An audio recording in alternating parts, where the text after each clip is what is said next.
ओम नमः शिवाय। साधकों, हम श्रीमद् भगवद गीता के 17वें अध्याय का श्रवण कर रहे हैं और बहुत जल्द हमारा ये अध्याय समाप्त हो जाएगा और 18वां अध्याय शुरू हो जाएगा। 18वें अध्याय का महात्म्य बहुत ज़्यादा है। यदि आपके घर में बड़े बूढ़े हैं या जीवन के अंतिम पड़ाव पर चल रहे हैं, उन्हें 18वां अध्याय अवश्य सुनाएं, क्योंकि 18वां अध्याय मोक्ष प्राप्ति का एक साधन है। तो चलिए, श्लोक संख्या 25 तक हम श्रवण कर चुके हैं। आज हम श्लोक संख्या 26 और 27 का श्रवण करेंगे। इसमें सद्भाव के बारे में बता रखा है।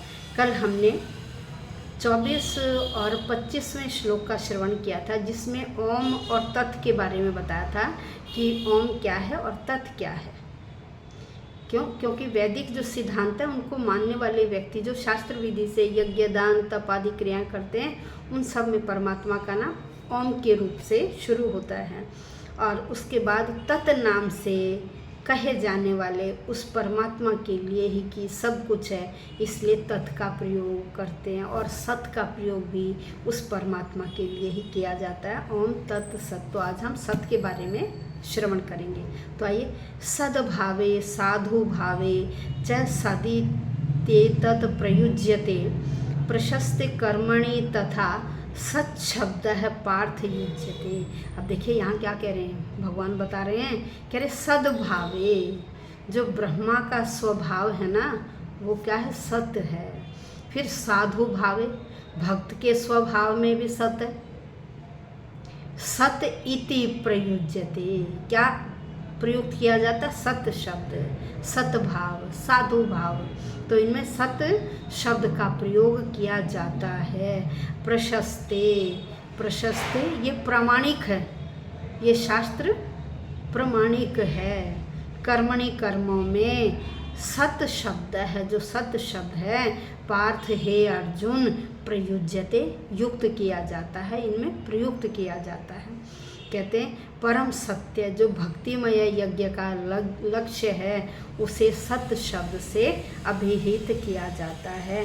सत्य ऐसा, यह परमात्मा का नाम सत्ता मात्र में और श्रेष्ठ भाव में प्रयोग किया जाता है। किसमें, सत्ता मात्र में और श्रेष्ठ भाव में इसका प्रयोग किया जाता है और प्रशंसनीय कार्य के साथ शब्द सत्य शब्द को जोड़ दिया जाता है। जो अंतःकरण के हमारे श्रेष्ठ भाव हैं, उन्हें साधु भाव कहते हैं।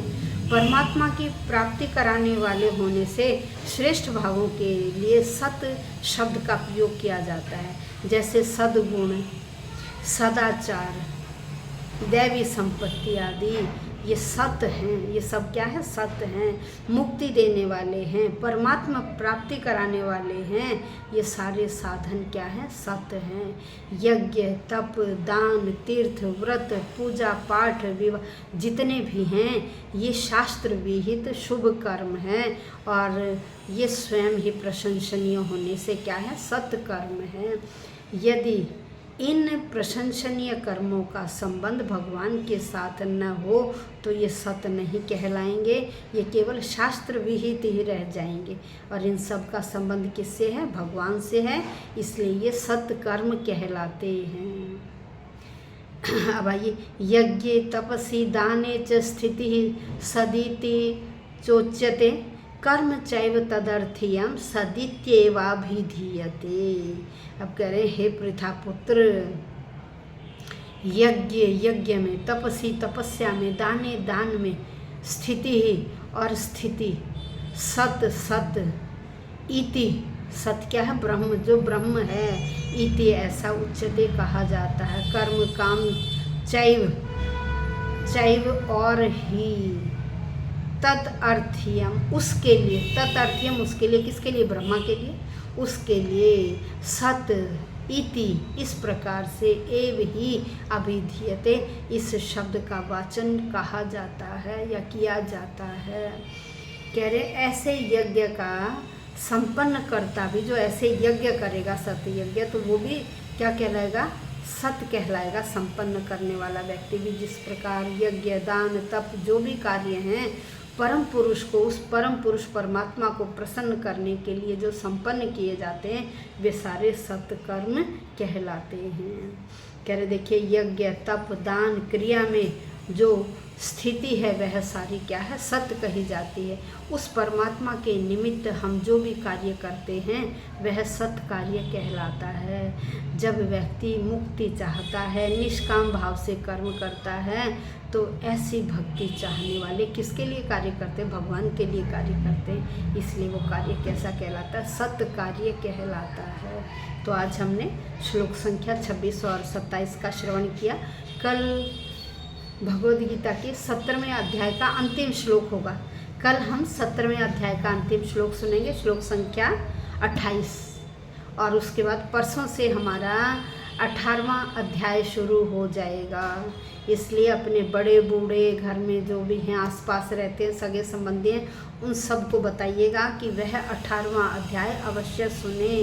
और मैं एक एक श्लोक बता रही हूँ, पहले श्लोक संस्कृत में, फिर उसका अर्थ, फिर उसका थोड़ा सा विस्तृत रूप। इसलिए ये स्वयं भगवान की लिखी हुई है, महर्षि व्यास जी ने लिखी है, तो हमें इस ग्रंथ का पूरा लाभ उठाना चाहिए। इसके साथ साथ मैंने शिव पुराण का भी श्रवण सुनाना शुरू किया है। तो आप यदि शिव पुराण सुनना चाहते हैं तो चैनल सब्सक्राइब कर लें, लाइक करें, शेयर करें, और प्रतिदिन का, यदि आप चैनल सब्सक्राइब करेंगे तो प्रतिदिन का नोटिफिकेशन आपके पास पहुंच जाएगा।